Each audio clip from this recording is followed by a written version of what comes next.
Assalamualaikum warahmatullahi wabarakatuh. Salam sejahtera untuk kita semua. Halo anak-anak, kembali lagi bersama saya Eko Sujarwo. Pada kesempatan kali ini saya akan menjelaskan mengenai sistem persamaan linear 3 variabel atau SPLTV. Untuk bagian yang pertama, yaitu menyusun dan menemukan konsep sistem persamaan linear 3 variabel. Nah, sebelum kita lanjutkan, bagi kalian yang belum subscribe, silahkan subscribe dulu channel ini supaya kalian tidak tertinggal video-video terbaru dari saya.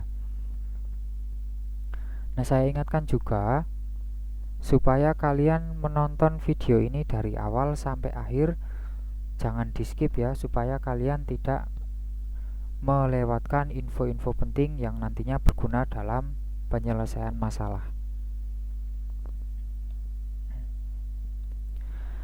Nah, kalian dulu pasti sudah pernah mempelajari persamaan linear di bangku SMP ya, baik itu PLSV atau persamaan linear satu variabel, ada juga PLDV, persamaan linear dua variabel, dan yang ketiga SPLDV, yaitu sistem persamaan linear dua variabel.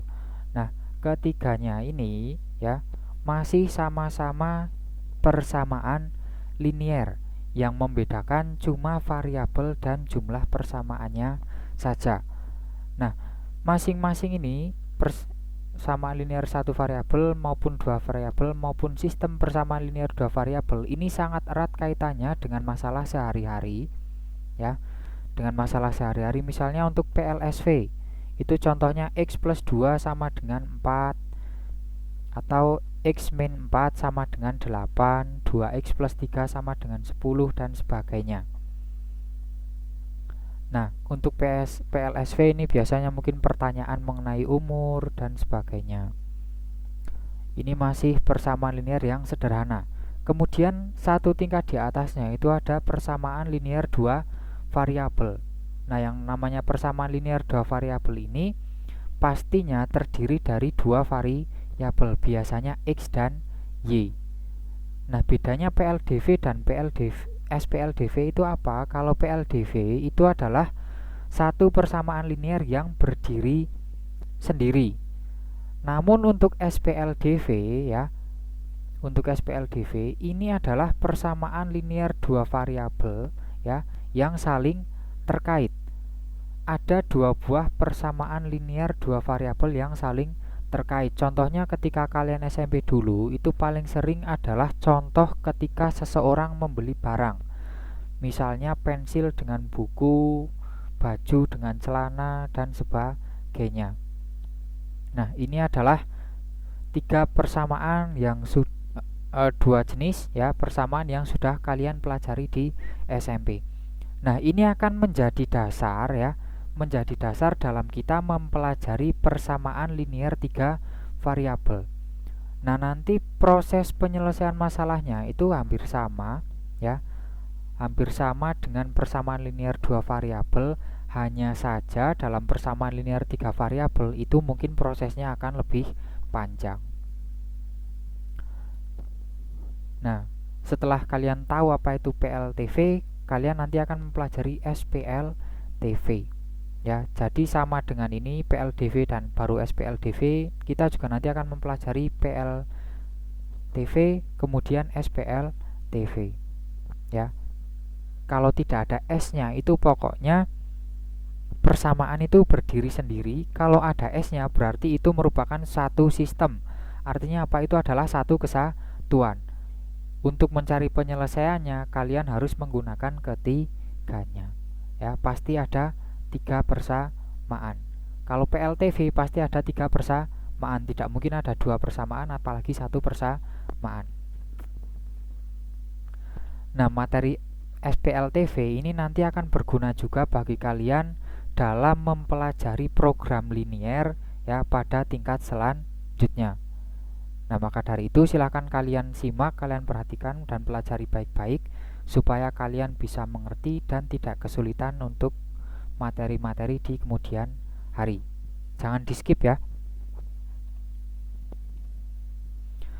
Nah, tujuan pembelajaran kita kali ini ya, setelah mengikuti pembelajaran diharapkan kalian dapat yang pertama menemukan konsep SPLTV dengan benar ya, konsepnya dulu. Nah, kemudian setelah menemukan konsep, kalian bisa membuat model matematika dari masalah kontekstual terkait SPLTV dengan benar, membuat model atau membuat persamaannya. Nah, yang ketiga, kalian bisa menentukan penyelesaian dari SPLTV dengan benar. Nah, itu ya, jadi tujuan pembelajaran kita hari ini ada 3. Kalian bisa menemukan konsep, kemudian membuat model ya, dari masalah kontekstual, masalah sehari-hari kalian ubah menjadi bahasa matematika, menjadi sebuah persamaan. Kemudian langkah ketiga, kalian menentukan penyelesaiannya. Nah, langsung saja di sini masalah yang pertama. Pak Panjaitan memiliki 2 hektar sawah yang ditanami padi dan sudah saatnya diberi pupuk agar hasilnya maksimal. Ada 3 jenis pupuk yang harus disediakan, yaitu urea, SS, dan TSP. Harga tiap karung pupuk berturut-turut adalah Rp75.000, Rp120.000, dan Rp150.000. Nah, Pak Panjaitan membutuhkan sebanyak 40 karung untuk sawah yang ditanami padi. Pemakaian pupuk urea 2 kali dari pupuk SS. Sementara dana yang disediakan Pak Panjaitan untuk membeli pupuk adalah Rp4.020.000.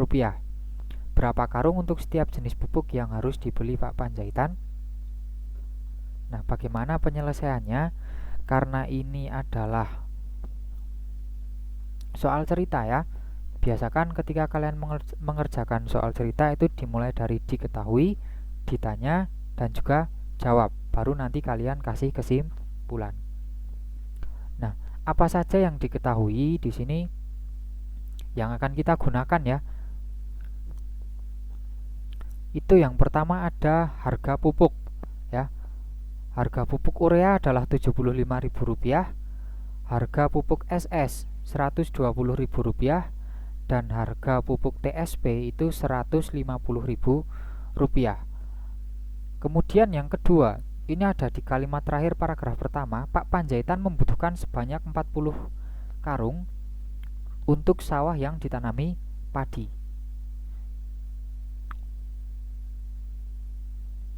Ya, ini membutuhkan 40 karung dengan total dana itu adalah Rp4.020.000.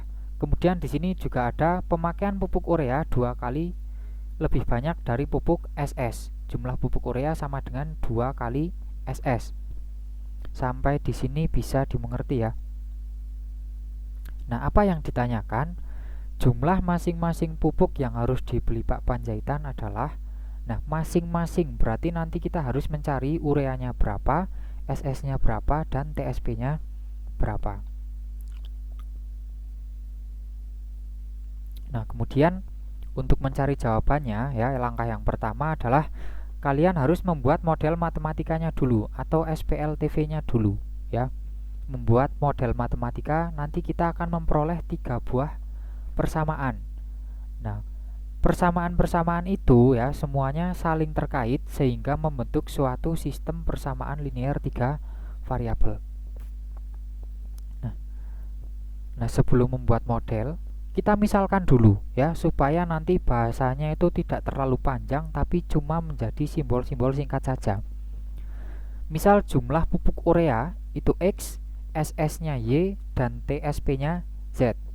Maka kita akan memperoleh ya, di sini X-nya sama dengan 2Y. Ini dari mana? Ini diperoleh dari sini.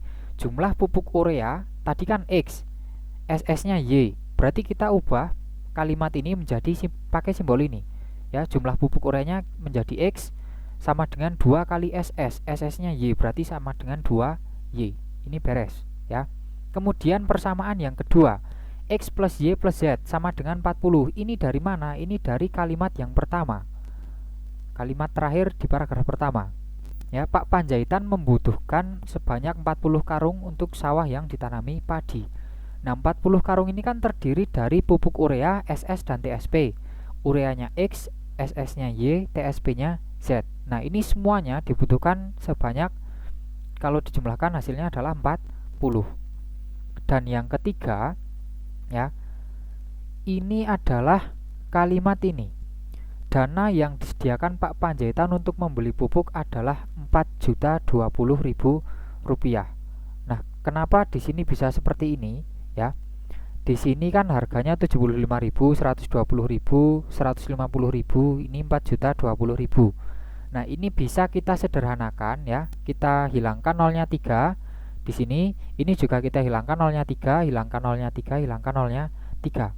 Kalau misalnya mau kalian sederhanakan lagi, boleh, asalkan semuanya ini dibagi dengan bilangan yang sama, ya.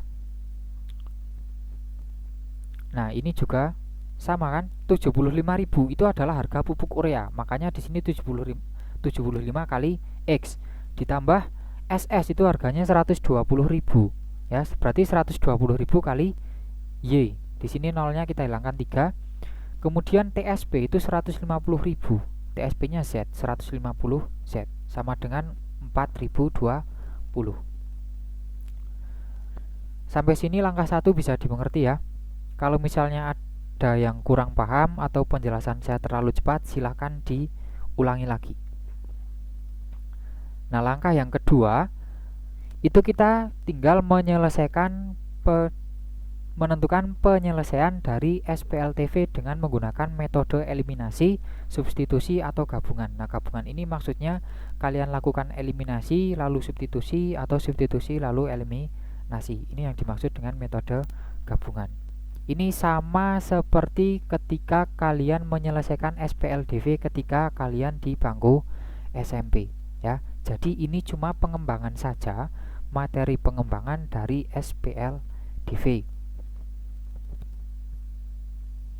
Karena kalian sudah mempelajari di SMP, semoga ini tidak ada kendala. Nah, ini yang tadi apa saja yang kita peroleh di langkah 1, kita tuliskan lagi di sini, ya. Untuk langkah yang kedua, ya, di sini kan ada persamaan yang paling pendek, ya. Persamaan yang paling pendek itu X sama dengan 2Y. Nah, ini, ya, persamaan 1 ini nanti kita substitusikan ke dua persamaan yang lain. Jadi persamaan 1 kita substitusi ke persamaan 2 dan juga persamaan 3. Jangan cuma ke persamaan 2 saja atau persamaan 3 saja, tetapi ke dua persamaan ini, ya. Yang pertama, nah, ini kan persamaan 1 ke persamaan 2, ya. Persamaan 2 tadinya X plus Y plus Z sama dengan 40. Nah, di sini X-nya kita ganti dengan 2Y, karena di sini X sama dengan 2Y, sehingga kita peroleh 2Y tambah Y sama dengan 3Y plus Z sama dengan 40. Kita anggap ini sebagai persamaan 4, ya. Kemudian substitusi persamaan 1 ke persamaan 3. Jadi X di persamaan 3 ini kita ganti juga dengan 2Y, ya. 75 dikali 2Y ditambah 120Y ditambah 150Z sama dengan 4020. Nah, 75 kali 2Y itu menjadi 150Y, kemudian ditambah 120Y tambah 150Z sama dengan 4020. Nah, di sini ada variabel yang sama, ya. Ini Y, ada Y, bisa kita jumlahkan sehingga menjadi 270Y ditambah 150Z sama dengan 4020. Nah, di sini bisa kita sederhanakan lagi, semuanya nolnya kita coret 1, sehingga kita peroleh 27Y ditambah 15Z sama dengan 402. Nah, di sini kita anggap sebagai persamaan 5. Nah, sekarang coba kalian lihat pada persamaan 4 dan persamaan 5, di sini sudah tidak ada variabel X-nya lagi, ya. Sudah tidak ada variabel X-nya lagi. Di sini 3Y plus Z sama dengan 40 dan di sini 27Y ditambah 15Z sama dengan 402. Nah, langkah selanjutnya kita apakan, ya? Kita cari dulu ya, nilai Y atau nilai Z. Caranya bagaimana? Bisa kita lakukan substitusi lagi ya. Nah, kalau mau mensubstitusi itu cari yang variabel dengan koefisiennya 1. Jadi kalau kalian mau pakai substitusi, berarti ini kita buat Z sama dengan 40 dikurangi 3Y, kemudian dimasukkan ke sini. Z-nya diganti dengan 40 dikurangi 3Y. Nah, itu nanti silahkan kalian coba. Tapi pada kesempatan kali ini saya akan menggunakan metode eliminasi untuk persamaan 4 dan 5 ya. Jadi gabungan tadi setelah kita menggunakan substitusi, kita pakai eliminasi. Kalian bisa menggunakan substitusi lagi. Langkahnya yaitu ini dibuat menjadi Z sama dengan, kemudian Z di sini kita ganti dengan ini ya. Nah, di sini ini adalah metode eliminasi ya. Tipsnya dalam metode eliminasi itu yang angkanya lebih besar, kalian tulis di bagian atas.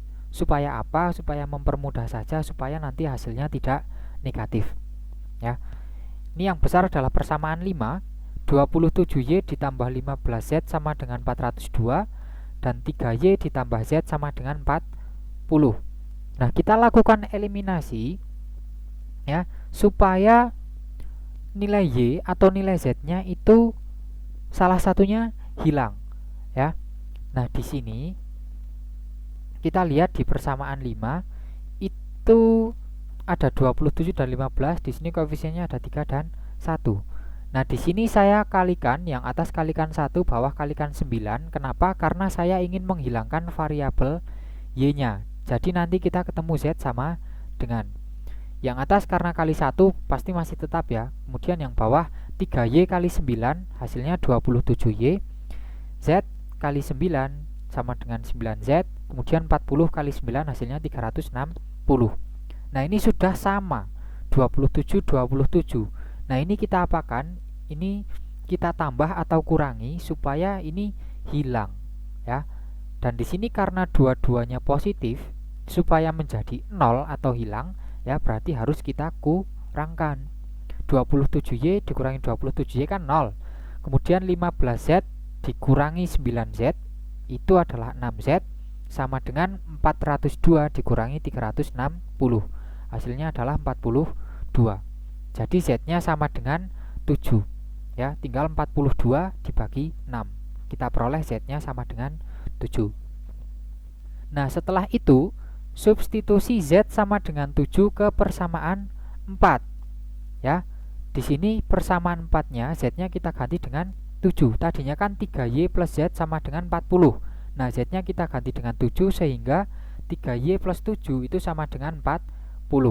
Kemudian 7-nya kita pindah ruas sehingga diperoleh 3Y sama dengan 40 dikurangi 7. Jadi 3Y-nya itu sama dengan 33, Y-nya sama dengan 11. Dari mana 33 dari dibagi 3 sehingga diperoleh 11. Nah, di sini kita sudah menemukan nilai Z dan nilai Y. Langkah selanjutnya apa? Kita substitusikan lagi Y sama dengan 11 dan Z sama dengan 7 ke persamaan 2. Kenapa ke persamaan 2 bukan persamaan 3? Boleh saja kalian memasukkan ke persamaan 3, tapi kalau ada yang mudah, kenapa kalian harus cari yang susah ya? Jangan mempersulit diri. Kita masukkan saja ke persamaan 2 karena di sini semuanya koefisiennya adalah 1. Y-nya kita ganti dengan 11, Z-nya kita ganti dengan 7. Jadi X plus 11 plus 7 sama dengan 40, sehingga X plus 18 sama dengan 40 dari sini ya. 11 tambah 7, 18. Kemudian 18-nya kita pindah ruas sehingga kita peroleh X-nya sama dengan 22. Nah, untuk mengecek jawaban kalian benar atau salah ya, kalian bisa memasukkan ke persamaan 3 ya. X-nya silahkan kalian ganti dengan 22, Y-nya diganti dengan 11, dan Z-nya diganti dengan 7. Benar tidak hasilnya 4020. Atau misalnya ini dalam ribuan ya. Kalau ini dalam ribuan, benar tidak hasilnya 4.020.000. Kalau hasilnya benar berarti semuanya ini benar ya. Jadi dengan uang Rp4.020.000, Pak Panjaitan bisa membeli pupuk urea 22 karung, SS 11 karung, dan TSP 7 karung. Ya, jadi dengan uang sekian Pak Panjaitan bisa memenuhi kebutuhan ketiga pupuk dengan rincian urea 22 karung, SS 11 karung, dan TSP 7 karung. Nah, begitulah langkah-langkah untuk menyelesaikan sistem persamaan linier 3 variabel. Semoga bisa dimengerti ya. Jika ada yang kurang paham, silahkan kalian kembali dan ulangi lagi penjelasannya.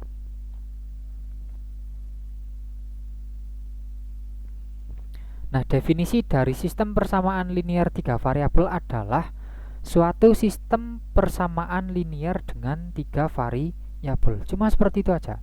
Ya. Sistem persamaan linier dengan 3 variabel. Yang namanya persamaan linier ya, berarti tidak memiliki pangkat ya. Bukan pangkat 2, pangkat 3, pangkat setengah, apalagi pangkat negatif.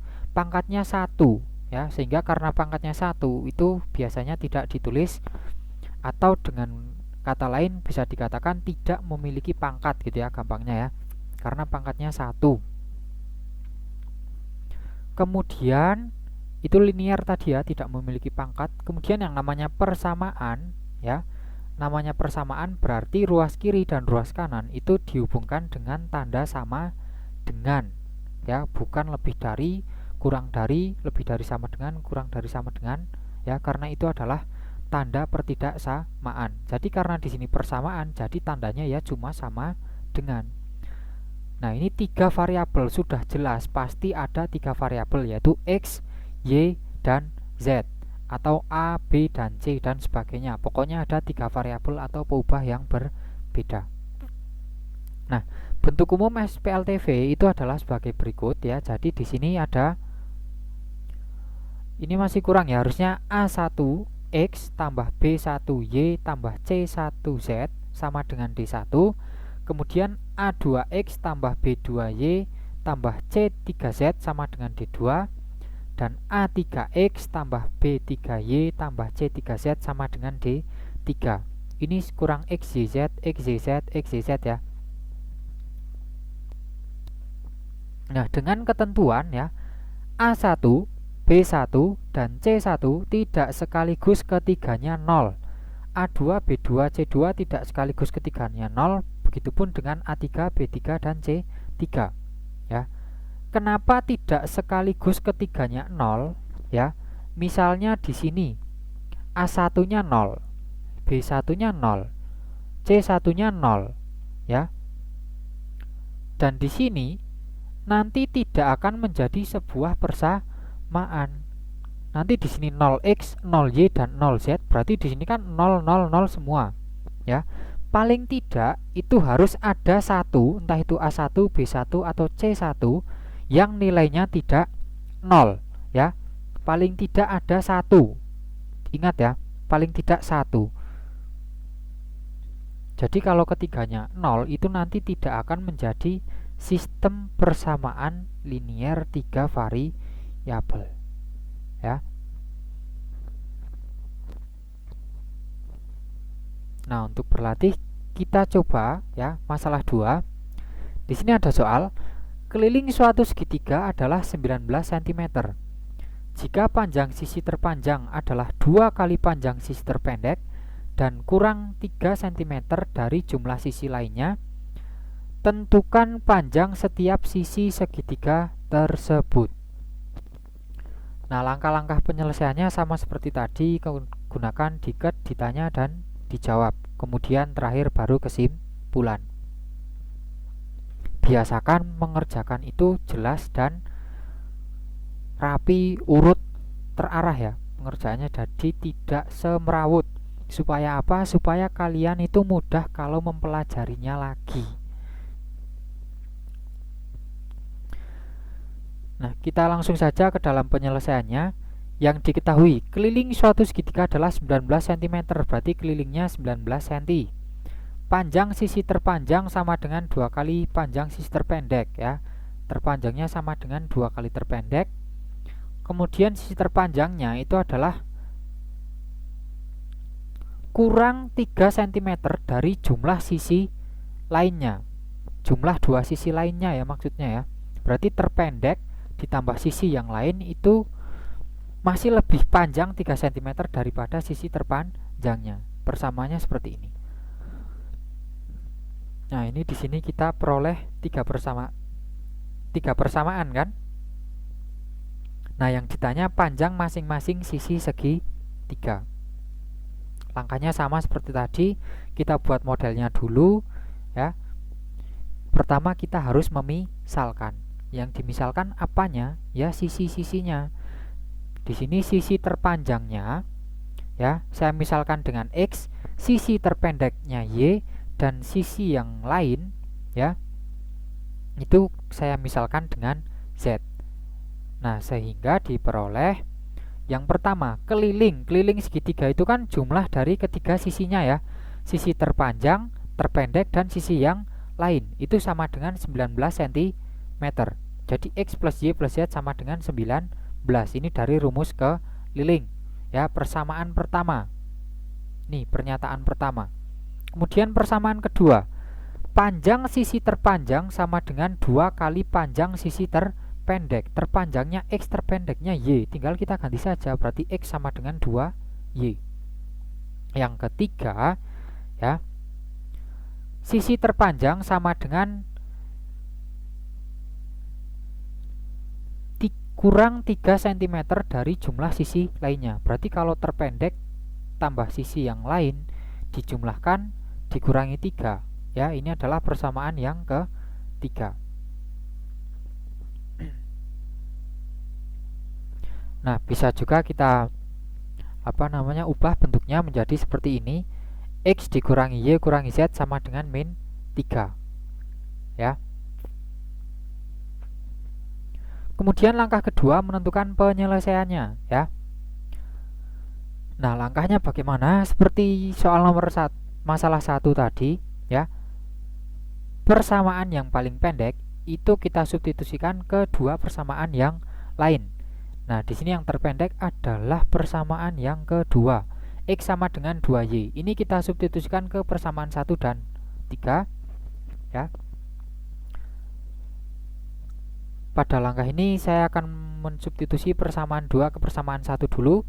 Jadi X-nya kita ganti dengan 2Y ya. Sehingga diperoleh 2Y ditambah Y ditambah Z sama dengan 19. 2Y tambah Y sama dengan 3Y ditambah Z sama dengan 19. Ini adalah persamaan 4. Kemudian substitusi persamaan 2 ke persamaan 3 ya. Jadi persamaan 3 kita pakai yang bawah saja. 2Y ya, X-nya kita ganti dengan 2Y sehingga diperoleh 2Y dikurangi Y kurangi Z sama dengan negatif 3. 2Y kurang Y sama dengan Y dikurangi Z sama dengan negatif 3. Ini kita anggap sebagai persamaan 5.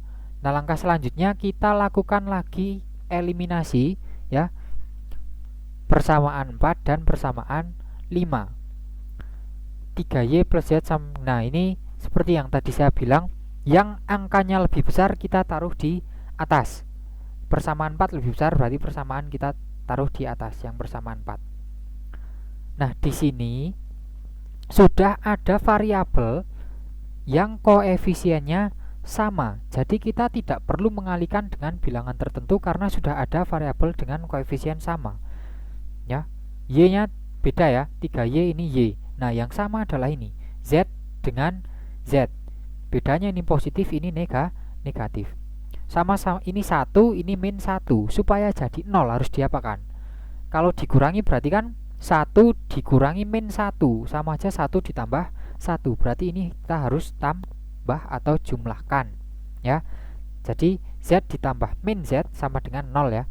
3Y tambah Y sama dengan 4Y. 19 ditambah min 3 sama saja dengan 19 kurangi 3 sama dengan 16. Sehingga Y-nya sama dengan 4 cm. Nah, langkah selanjutnya kita masukkan Y sama dengan 4 ya ke persamaan 2. Sehingga X sama dengan 2Y, Y-nya kita ganti dengan 4. Jadi X-nya sama dengan 8 cm. Dan Z-nya ya kita peroleh dari sini. Ya, saya gunakan persamaan yang pertama. Ini saya ubah menjadi Z sama dengan 19 kurangi Y kurangi X, sehingga kita peroleh Z-nya sama dengan 7 cm. Ya, silakan kalian cek ya. Panjang sisi terpanjang adalah 2 kali terpendek. Terpanjangnya 8, terpendeknya 4. Nah, ini kan 2 kalinya ya. Kemudian kalau sisi yang terpendek dan sisi lain dijumlahkan, itu masih lebih panjang 3 cm daripada sisi terpanjang. Jadi semua pernyataan yang ada di sini terpenuhi oleh penyelesaian X-nya 8, Y-nya 4, dan Z-nya 7 cm. Jadi panjang ketiga sisi segitiga tersebut adalah 4 cm, 7 cm, dan 8 cm. Nah, seperti itulah cara menyelesaikan sistem persamaan linear 3 variabel ya. Sama seperti sistem persamaan linear 2 variabel, cuma langkahnya agak sedikit lebih panjang karena variabelnya lebih banyak ya. Pada dasarnya sama. Yang penting kalian teliti ya, kemudian telaten ya, jangan tergesa-gesa, jangan terburu-buru. Supaya apa? Supaya kalian tidak perlu lagi mengulangi pekerjaan kalian jika ternyata di sini setelah dicek hasilnya salah ya. Untuk mengeceknya gampang, di sini 4 tambah 8 tambah 7 apakah hasilnya 19? Ya, 19. Kalau benar berarti ini penyelesaiannya sudah pasti benar. Nah, di sini ada juga jenis-jenis penyelesaian SPLTV ya. Di sini ada penyelesaian trivial dan ada juga penyelesaian non trivial atau tidak trivial. Nah, penyelesaian trivial itu adalah penyelesaian SPLTV yang semuanya bernilai 0. Jadi baik X, Y maupun Z-nya itu sama ya. Semuanya nilainya adalah 0. Nah, kemudian yang penyelesaian non trivial itu adalah penyelesaian SPLTV yang tidak semuanya 0 ya. Bisa 1 atau 2 yang tidak 0, bisa juga 3-tiganya tidak 0. Kalau 3-tiganya bukan 0 atau ada yang bukan 0, itu namanya penyelesaian non trivial. Tapi kalau ketiga penyelesaiannya adalah 0, itu adalah penyelesaian trivial. Nah, itu untuk pengetahuan saja ya, apa yang dimaksud penyelesaian trivial dan non trivial. Kalau trivial itu semuanya sama ya, penyelesaiannya sama dengan 0, baik X, Y, Z-nya itu sama dengan 0. Kalau non trivial itu ada yang tidak 0, entah itu X-nya, Y-nya, atau Z-nya, atau mungkin ketiganya bukan 0. Nah, dari dua contoh yang sudah saya sampaikan ya, sekarang pasti kalian tahu itu dua-duanya itu penyelesaian trivial atau non trivial. Tadi bisa kita lihat ya, tidak ada satupun nilai X, Y, Z di persamaan 1, di masalah 1 maupun masalah 2 itu yang nilainya 0. Berarti untuk dua masalah di atas itu mempunyai penyelesaian non trivial. Nah, itu saja yang dapat saya sampaikan. Kurang lebihnya mohon maaf ya. Jika kalian menyukai video ini, silakan kalian klik tombol like ya, jangan lupa subscribe dan tinggalkan juga komentar pada kolom komentar ya. Sekian yang dapat saya sampaikan, kurang lebihnya mohon maaf. Wassalamualaikum warahmatullahi wabarakatuh.